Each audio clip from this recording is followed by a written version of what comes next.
പ്രിയപ്പെട്ട അധ്യാപകരെ, എൻ്റെ കൂട്ടുകാരെ, ഇന്ന് ജൂൺ 5 ലോക പരിസ്ഥിതി ദിനം. നമ്മുടെ അമ്മയായ ഭൂമിയുടെ സുരക്ഷ ഓർമ്മിപ്പിക്കാനായി ആചരിക്കുന്ന ദിനം. പരിസ്ഥിതി ദിനത്തിൻ്റെ പ്രാധാന്യത്തെക്കുറിച്ച് ചില കാര്യങ്ങൾ സംസാരിക്കാനാണ് ഞാൻ ഉദ്ദേശിക്കുന്നത്. ഒരു ദിനാചരണത്തിലും മരത്തൈ നടുന്നതിലും തീരുന്നതല്ല നമ്മുടെ ഉത്തരവാദിത്തങ്ങൾ. സഹജീവികളുടെ കരുണയില്ലാത്ത ക്രൂരത, പ്രകൃതി ചൂഷണം, തീരാത്ത ആർത്തി, മലിനീകരണം, ഇവയ്ക്ക് കൂടി മനുഷ്യൻ പ്രകൃതിയെ കൊല്ലുകയാണ്. ഇതൊക്കെ കൊണ്ട് ആഗോളതാപനം എന്ന വലിയ വിപത്ത് നമ്മെ തുറച്ചു നോക്കുകയാണ്. വായുവും ജലവും ഭക്ഷണവും തരുന്ന പ്രകൃതിയെ സംരക്ഷിക്കേണ്ടത് നാം തന്നെയാണ്.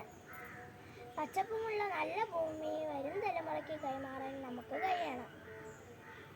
ഇതിനു വേണ്ടി കുട്ടികളായ നമുക്കും കൈകോർക്കാം. ഒരു